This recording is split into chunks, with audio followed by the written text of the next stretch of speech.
स्वागत है छत्तीसगढ़ के सभी साथियों का यूट्यूब के इस ऑनलाइन प्लेटफॉर्म पर। सीजीपीएससी और एसीएफ को टारगेट करते हुए आज हम बात करने वाले हैं छत्तीसगढ़ के आधुनिक इतिहास के अंतर्गत 1857 की क्रांति का छत्तीसगढ़ में प्रभाव। ठीक है, और जैसे कि मैंने आपको कहा था कि जो भी कंटेंट आपको मिलेगा, जो भी विषय वस्तु आपको मिलेगी, वो 2-3 ऑथेंटिक सोर्स से होने वाली है। ठीक है, और सबसे पहले मैं ये निवेदन करूंगा आप सभी से कि जिन भी छात्रों को यह वीडियो पसंद आए तो प्लीज़ ज़्यादा से ज़्यादा लाइक कीजिएगा, सब्सक्राइब कीजिएगा और शेयर कीजिएगा दोस्तों। ठीक है, तो चलिए शुरू करते हैं आज का टॉपिक 1857 की क्रांति। सबसे पहले हम संक्षिप्त प्रकाश डालेंगे कि 1857 की क्रांति कहा जाना चाहिए, प्रथम स्वतंत्रता संग्राम कहा जाना चाहिए या केवल सैनिक विद्रोह कहा जाना चाहिए। इस पर विभिन्न इतिहासकारों के मध्य भी मतभेद है। ठीक है, और एक और चीज़, वैसे तो छत्तीसगढ़ में आधुनिक इतिहास की शुरुआत जो है वो तब से मानी जाती है जब मराठा शासन स्थापित हुआ था, लेकिन मुख्य रूप से आधुनिक इतिहास की शुरुआत 1857 की क्रांति से भी मानी जा सकती है। ठीक है, तो चलिए शुरू करते हैं आधुनिक इतिहास के अंतर्गत 1857 का विप्लव, क्रांति या विद्रोह या सैनिक गदर। ठीक है, क्या कहें, तो देखिए 1857 की क्रांति की शुरुआत सर्वप्रथम सैनिक विद्रोह के रूप में ही हुई थी, लेकिन इसका उद्देश्य आगे जाते जाते परिवर्तित होकर स्वतंत्रता प्राप्ति के लिए हो गया। ठीक है, मैंने क्या कहा, शुरुआत जो हुई थी वो सैनिक विद्रोह के रूप में हुई थी। ठीक है, सैनिकों के मध्य पैदा हुए असंतोष के कारण हुई थी, लेकिन इसका उद्देश्य धीरे धीरे स्वतंत्रता प्राप्ति के लिए हो गया। ठीक है, और मुख्य कारण के रूप में अगर बात करें तो 1857 की क्रांति के पैदा होने के पीछे जो मुख्य कारण था वो था डलहौजी की हड़प नीति या गोद निषेध प्रथा। जैसे कि आप सभी को पता होगा, जो भी राजा महाराजा निसंतान होते थे और उनकी मृत्यु हो जाती थी तो उसके पश्चात उनके दत्तक पुत्र को सत्ता का हस्तांतरण नहीं किया जाता था और उस साम्राज्य को, उस रियासत को ब्रिटिश साम्राज्य में मिला लिया जाता था। ठीक है, डलहौजी की हड़प नीति के तहत। तो यह भी एक मुख्य कारण था 1857 की क्रांति के पीछे। और अगर बात करें तो मंगल पांडे की घटना भी आपको पता होगी, तो उस मंगल पांडे की घटना ने भी इस 1857 की क्रांति के लिए चिंगारी का काम किया था। ठीक है दोस्तों, इतनी बातें क्लियर है। और इसकी शुरुआत अगर बोले भारत में तो 10 मई 1857 को मेरठ नामक स्थान से इसकी शुरुआत हुई थी। अब हमको देखना यह है कि छत्तीसगढ़ में इसका प्रभाव क्या क्या हुआ, कौन कौन से विद्रोह हुए इससे प्रभावित होकर। ठीक है, उससे पहले हम बात कर लेते हैं कुछ इतिहासकार का मानना क्या है इस 1857 की क्रांति को लेकर। तो देखिए, जैसे हम बात करें कुछ अंग्रेजों की, जैसे PE. Roberts, John Seeley, John Lawrence और एक भारतीय भी थे डॉक्टर R.C. मजुमदार ने इसे केवल विद्रोह माना है। ठीक है, इसे केवल विद्रोह माना है, जबकि कुछ इतिहासकार मानते हैं कि यह स्वतंत्रता का प्रथम संग्राम था, स्वतंत्रता को लेकर संग्राम था। ठीक है, इतनी बातें क्लियर है। तो ये 4 नाम आप ध्यान रखेंगे, ऐसे कुछ फैक्ट पूछ दिए जाते हैं एग्जाम में कि किसने 1857 की क्रांति को क्रांति नहीं माना या स्वतंत्रता संग्राम नहीं माना, केवल विद्रोह माना। तो नाम याद रखिए, P E. Roberts, John Seeley, John Lawrence, doctor R.C. Majumdar. ठीक है, केवल विद्रोह माना है। वीर सावरकर की बात करें तो वीर सावरकर ने इसे इंडियन वॉर ऑफ इंडिपेंडेंस कहा है अपनी पुस्तक में। क्या कहा है? इंडियन वॉर ऑफ इंडिपेंडेंस, मतलब भारत का स्वतंत्रता संग्राम 1857 की क्रांति को, क्योंकि एक तरीके से ब्रिटिश साम्राज्य से स्वतंत्रता की बात कर रहे हैं हम। ठीक है, तो सबसे पहले जो राष्ट्रीयता की भावना का जो उदय हुआ यही 1857 की क्रांति से या विद्रोह से हुआ है, ऐसा माना जाता है। ठीक है, तो क्लियर है। इंडियन वॉर ऑफ इंडिपेंडेंस नामक जो बुक है वो किसने लिखी? वीर सावरकर ने लिखी 1857 की क्रांति को लेकर। अब ये जो आपको विभिन्न जो शब्द दिख रहे हैं, विप्लव है, क्रांति है या विद्रोह या सैनिक गदर है, इसमें अंतर क्या होता है? तो विप्लव का मतलब होता है हलचल, मतलब किसी स्थान विशेष में कुछ हलचल हुआ, कुछ अशांति हुई, उसे विप्लव कह दिया गया। ठीक है, तो इतना भी छोटा नहीं था कि इसे विप्लव कहें। विद्रोह और क्रांति लगभग मिलते जुलते शब्द हैं। ठीक है, क्रांति या विद्रोह का मतलब होता है पूर्ण तरीके से परिवर्तन। अब यहाँ पर परिवर्तन का अर्थ होगा कि ब्रिटिश प्रशासनिक व्यवस्था या ब्रिटिश व्यवस्था या नीति में परिवर्तन का तात्पर्य था यहाँ से। ठीक है, सैनिक गदर, जैसे कि मैंने कहा, सैनिकों के मध्य उत्पन्न विद्रोह सैनिक गदर के रूप में माना जाता था। तो इसे क्या कहना चाहिए वो आपके ऊपर निर्भर करता है दोस्तों, जैसा कि विभिन्न इतिहासकारों के भी मध्य मतभेद है। क्लियर है। अब एक और जो बात करें, डॉक्टर सेन ने इसे केवल अपनी पुस्तक में 1857 का नाम दिया है। क्या नाम दिया? केवल 1857। ना ही इसे सैनिक विद्रोह कहा है, ना ही विद्रोह कहा है, ना ही स्वतंत्रता संग्राम का है, ना ही क्रांति का है। क्या कहा है? सिर्फ 1857। तो ये हमको विभिन्न मतभेद या विचार देखने को मिल रहे हैं इतिहासकारों के मध्य। इतनी बातें क्लियर है। अब हम बात करने वाले हैं कि छत्तीसगढ़ में क्या क्या प्रभाव हुआ है, छत्तीसगढ़ में क्या क्या प्रभाव हुआ है 1857 की क्रांति का। चलिए, सबसे पहले और सबसे महत्वपूर्ण घटना के रूप में हम बात करेंगे सोना खान का विद्रोह, ठीक है, जिसके नेतृत्व करता थे वीर नारायण सिंह, जो एक बिंजवार राजपूत थे। ठीक है, कौन सी जनजाति के थे? बिंजवार। महत्वपूर्ण प्रश्न बन सकता है, कौन? वीर नारायण सिंह। अब सबसे पहले मैं आपको बताऊंगा सोना खान जमींदारी के ऐतिहासिक पृष्ठभूमि के बारे में कि ये सोना खान जमींदारी कैसे मिली वीर नारायण सिंह के पूर्वजों को। तो देखिएगा, ये भी महत्वपूर्ण है फैक्ट, देखिएगा ना। सोना खान जमींदारी कलचुरी शासक बाहर साय या बहारेंद्र साय जो हम कहते हैं, या हमने जो देखा था, उनके द्वारा कर मुक्त जागीर के रूप में वीर नारायण सिंह के पूर्वजों को दी गई थी, सैनिक सहायता के रूप में। जैसे ये जो बिंजवार राजपूत थे, ये कलचुरी शासक बाहर साय को सैनिक सहायता प्रदान करते होंगे, उनके बदले या सोना खान जागीर या जमींदारी कहना चाहिए, वह कर मुक्त प्रदान किया गया वीर नारायण सिंह के पूर्वजों को। क्लियर है इतनी बातें? ठीक है, और उस पूर्वज का नाम भी मेंशन है एक बुक में, बिसैया ठाकुर। तो सबसे पहले जो सोना खान जमींदारी दी गई, किसे दी गई? बिसैया ठाकुर को, जो वीर नारायण सिंह के पूर्वज ही थे। किसके द्वारा? बहारेंद्र साय या बाहर साय के द्वारा, जो एक कलचुरी, रतनपुर के कलचुरी शासक थे। क्लियर है ये फैक्ट? आगे बढ़े। सर्वप्रथम राम राय द्वारा विद्रोह किया गया। ठीक है, राम राय कौन है? वीर नारायण सिंह के पिताजी। इनके द्वारा विद्रोह किया गया 1818 या 19 में। ठीक है, लेकिन इनका दमन कर दिया गया मैक्सन के द्वारा। ठीक है, दमन किसके द्वारा? मैक्सन के द्वारा कर दिया गया। मैक्सन ने आक्रमण कर दिया राम राय के ऊपर और बंदी बना लिया इनको। ठीक है, फिर कुछ शर्तों पर राम राय को जो वीर नारायण सिंह के पिताजी थे, उनको छोड़ दिया। ठीक है, तो 1819 में दमन हुआ मैक्सन के द्वारा राम राय के द्वारा उत्पन्न विद्रोह को, जो सोना खान के ही जमींदार थे। ठीक है, और राम राय के पिताजी मतलब वीर नारायण सिंह के दादाजी कहना चाहिए, पितामह कहना चाहिए, उनका नाम था राम राजे, फिर राम राय, फिर वीर नारायण सिंह। क्लियर है इतनी बातें? तो सबसे पहले इसमें जो विद्रोह हुआ राम राय के द्वारा हुआ, ये आप ध्यान रखेंगे। दबाया गया किसके द्वारा? मैक्सन के द्वारा, 1819 में। आगे बढ़ते हैं। अब देखिए, ये जो सोना खान का विद्रोह है, इसके पीछे कारण क्या था? तो देखिए, 1856 में सोना खान वाले क्षेत्र में या छत्तीसगढ़ में भीषण अकाल की स्थिति उत्पन्न हुई। अब ब्रिटिश शासन की नज़रअंदाजी के चलते यहाँ पर के जो लोग थे वो भूखे मरने लगे। तो वीर नारायण सिंह ने कर क्या दिया? वीर नारायण सिंह ने एक माखन बनिया नाम के गोदाम में लूट लिया अनाज को और गांव वालों के मध्य बांट दिया, ये काम किया। तो ये मुख्य कारण के तौर पे इसे कहना चाहिए। तो कारण कसडोल या खरोद का व्यापारी। अब देखिए, एक बुक में कसडोल लिखा है, एक में खरोद लिखा है। ठीक है, तो एक में कसडोल है, एक में खरौद है, ये चीज़ आप ध्यान रखेंगे। कसडोल आता है वर्तमान में बलौदा बाजार में, खरौद आता है जांजगीर चांपा में। तो उसके जो व्यापारी था एक माखन बनिया नाम का, उसी के गोदाम को लूट कर जो अनाज है वो गांव वालों के मध्य बांट दिया गया। किसके द्वारा? वीर नारायण सिंह के द्वारा गया। और फिर इसको लेकर जो है अंग्रेजों के मध्य एक तरीके से कहना चाहिए वीर नारायण सिंह को लेकर खुन्नस हो गई, वीर नारायण सिंह को लेकर। ठीक है, और फिर उनके गिरफ्तारी की मांग होने लगी, मतलब चारों तरफ से। वैसे भी जो अंग्रेज शासन थे वो पहले से सोना खान जमींदारों से चिड़े हुए थे, जो भी इनकी ऐतिहासिक पृष्ठभूमि थी, क्योंकि यहाँ से कोई कर प्राप्ति नहीं होती थी। जैसा कि मैंने आपको बताया, कर मुक्त था उस समय से लेकर आखिरी तक, ये कर मुक्त जमींदारी थी, कोई कर नहीं मिलता था अंग्रेजों को यहाँ से। ठीक है, कोई टकोली प्राप्त नहीं होती थी। हालांकि कहीं पर लिखा है 303 रुपये 12 आने, 303 रुपये 12 आने का राजस्व प्राप्त होता था इस क्षेत्र से, ऐसा लिखा हुआ है। तो आप चाहे तो नोट कर सकते हैं, महत्वपूर्ण। ठीक है, तो यही है। अगस्त 1856 में लूट किया गया वीर नारायण सिंह के द्वारा और गांव के लोगों के मध्य बांट दिया गया। ठीक है, चलिए, क्योंकि अकाल पड़ा हुआ था वहां पर, ये मुख्य कारण के तौर पे आपको ध्यान में रखना है। आगे बढ़े। घटनाक्रम आप देखेंगे डेट वाइज, महत्वपूर्ण है।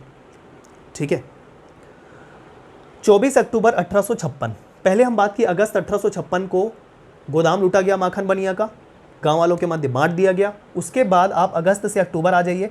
24 अक्टूबर 1856 को वीर नारायण सिंह गिरफ्तार कर लिए गए। किसके द्वारा? लेफ्टिनेंट स्मिथ के द्वारा। उस समय जो अंग्रेज अफसर थे, कौन थे? Lieutenant Smith. उनके द्वारा वीर नारायण सिंह को गिरफ्तार कर लिया गया। डेट था 24 अक्टूबर 1856। तो क्वेश्चन बन सकता है, सर्वप्रथम कब गिरफ्तार किए गए वीर नारायण सिंह? तो 24 अक्टूबर 1856, ये डेट आप ध्यान में रखें। क्लियर है? फिर 28 अगस्त 1857 तक वह जेल में रहे। कुल समय होता है 10 माह 4 दिन। देखिएगा, जब 24 अक्टूबर से 28 अगस्त पहुंचेंगे आप, 1856 से 1857 पहुंचेंगे, तो 10 माह 4 दिन का समय बीत चुका है। तब तक वो जेल में थे वीर नारायण सिंह। और फिर इस तारीख को मतलब 28 अगस्त 1857 को वीर नारायण सिंह जेल से फरार हो गए सुरंग बनाकर। ठीक है, ये चीज़ आप ध्यान में रखेंगे। हालांकि जो उस समय फरार हुए यह कहा जाता है कि वहाँ पर जो भी सैनिक थे उनकी मदद से ही फरार हुए थे, ऐसा कहीं पर लिखा हुआ है। ठीक है, आगे देखें। अब देखो, ये जेल से फरार होकर आ गए वापस सोना खान में। अब फिर भी अंग्रेज जो है मतलब स्मिथ जो है उनको पकड़ नहीं पा रहे थे, तो इनको पकड़ने के लिए किसी एक बोलना चाहिए लोकलाइड की ज़रूरत थी वहाँ पर।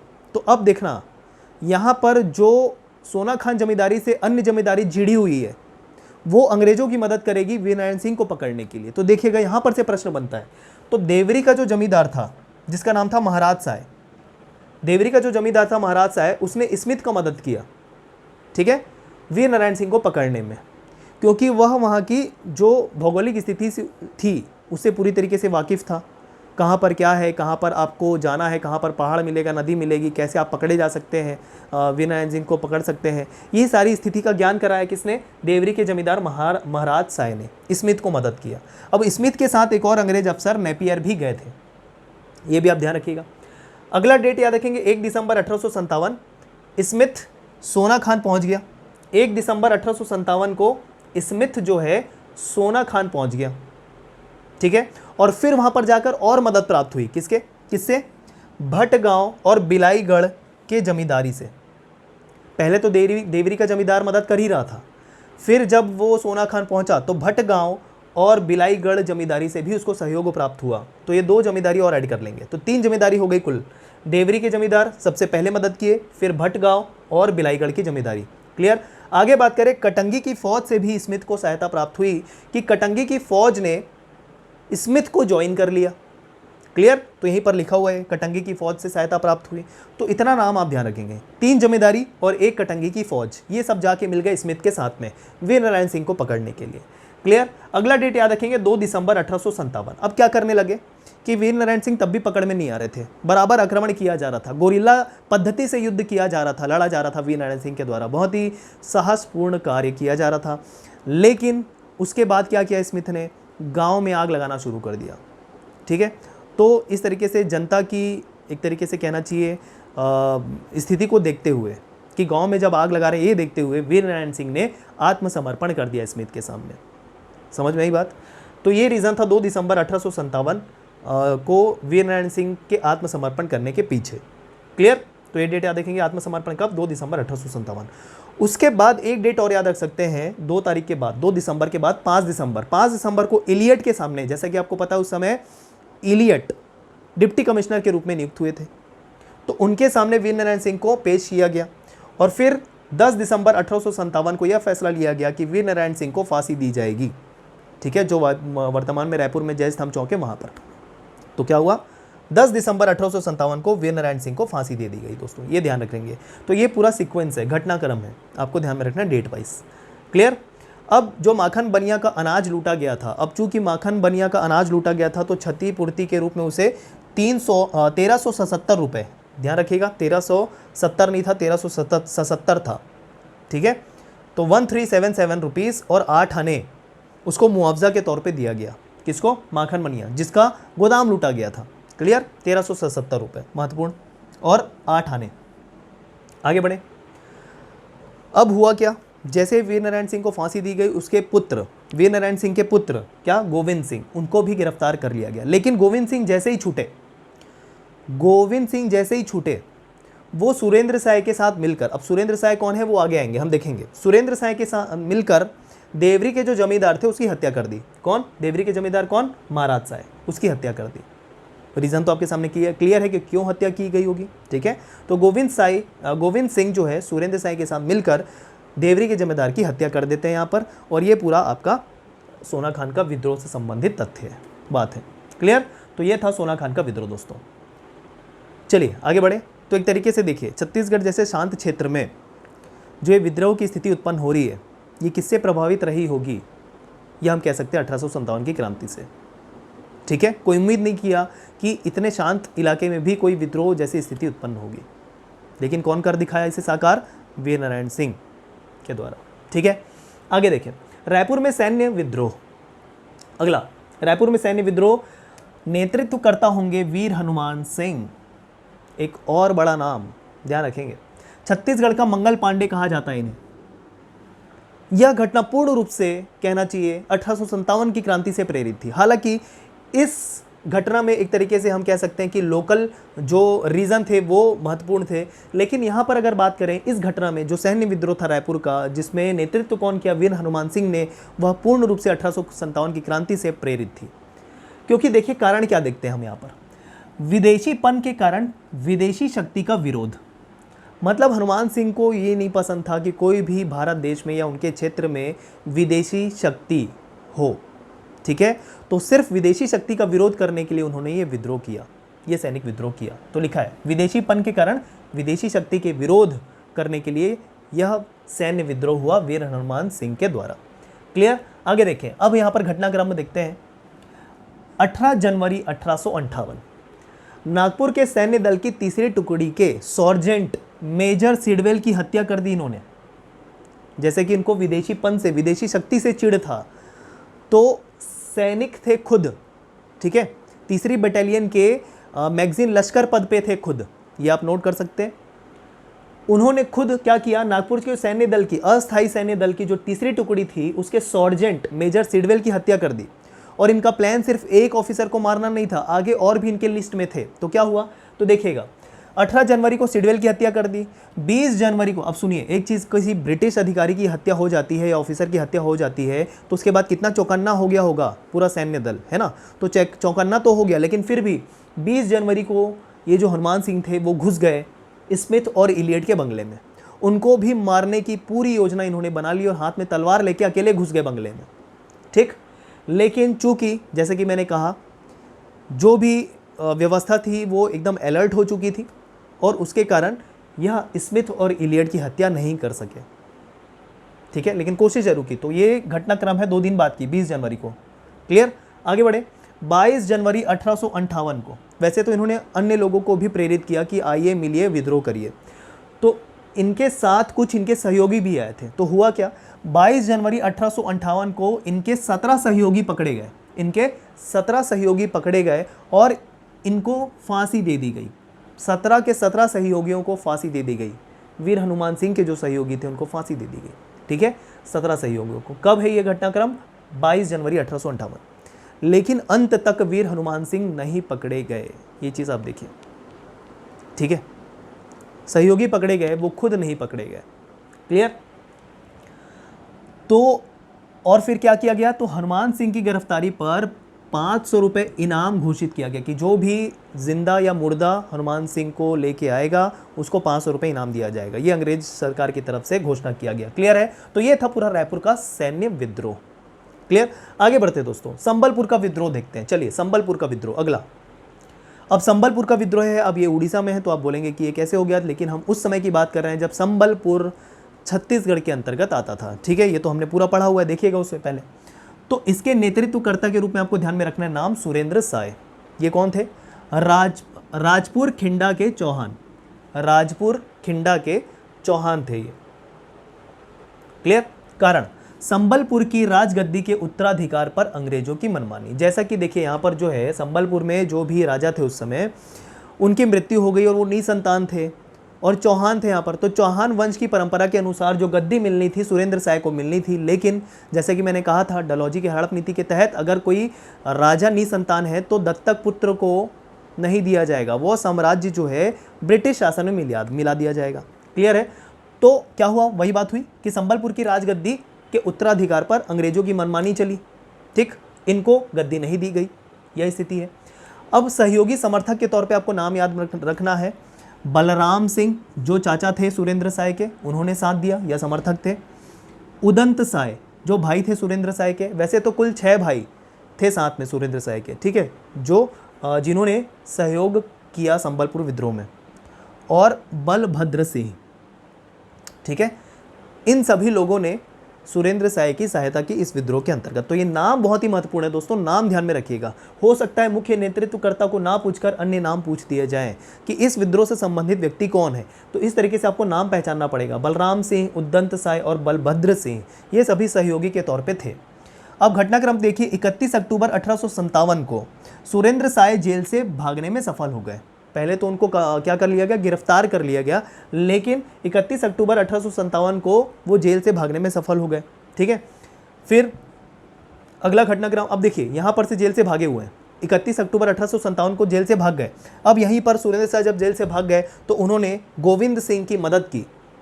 ठीक है, यहाँ पर हम देखें जैसे सुरेंद्र शाह गोविंद सिंह के साथ मिलकर देवरी के जमींदार की हत्या कर देते हैं, तो ये इसी के बाद हुआ जब वो जेल से भागे। ठीक, 23 जनवरी 1864 को सुरेंद्र शाह, उनके भाइयों और साथियों को गिरफ्तार कर लिया गया फाइनली, अंतिम रूप से।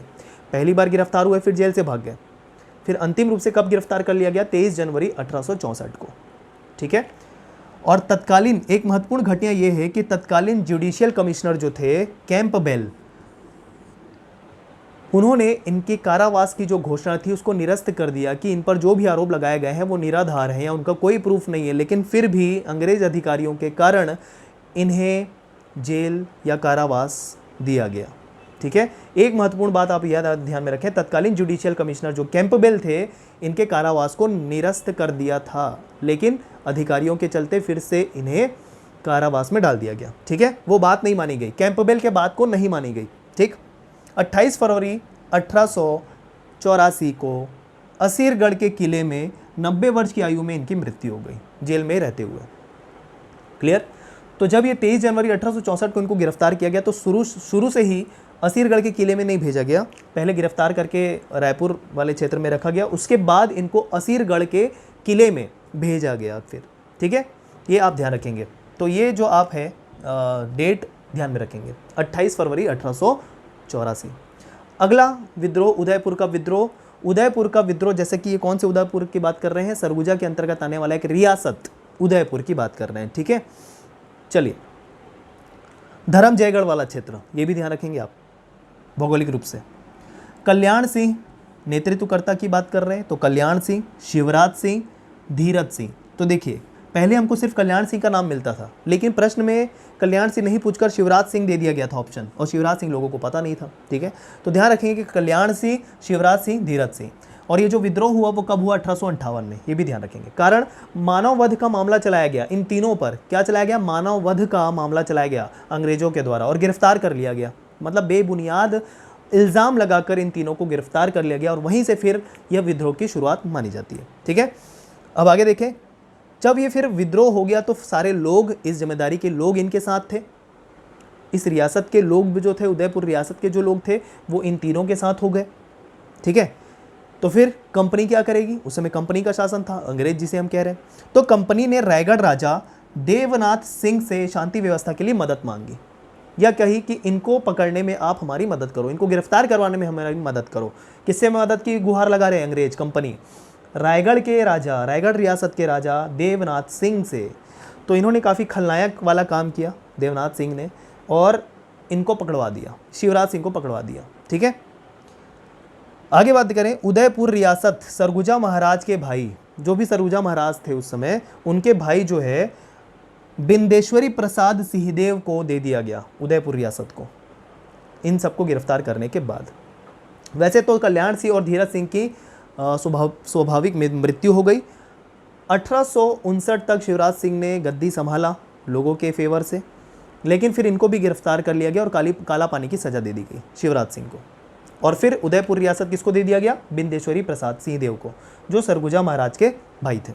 इतनी बातें क्लियर है। ये था उदयपुर का विद्रोह, सारे तथ्य आप नोट करिएंगे। आगे देखिए सुहागपुर का विद्रोह आखिरी, जिसके नेतृत्वकर्ता के रूप में आपको ध्यान में रखना रंगाजी बापू, गुरूर सिंह रणमत। ठीक है, और संबलपुर के कुछ जमींदार भी थे, ये भी ध्यान रखेंगे। रंगाजी बापू सतारा के जमींदार के, सतारा के रियासत के जो राजा थे उनके वकील थे, ये ध्यान रखेंगे। सतारा के जो राजा थे उनके जो वकील थे ये थे रंगाजी बापू, गुरूर सिंह रणमत और संबलपुर के कुछ जमींदार मिलकर यह विद्रोह किए थे, सुहागपुर का विद्रोह। ठीक, डेट याद रखेंगे 15 अक्टूबर 1857। ये था पूरा छत्तीसगढ़ के अंतर्गत वाले क्षेत्र में, आसपास के क्षेत्र में 1857 की क्रांति से प्रभावित विद्रोह। ठीक है, तो जितनी भी बातें मैंने बताई दोस्तों काफ़ी डिटेल में बताई है, और आपको भी अच्छे से समझना है, याद करना है, नोट करना है।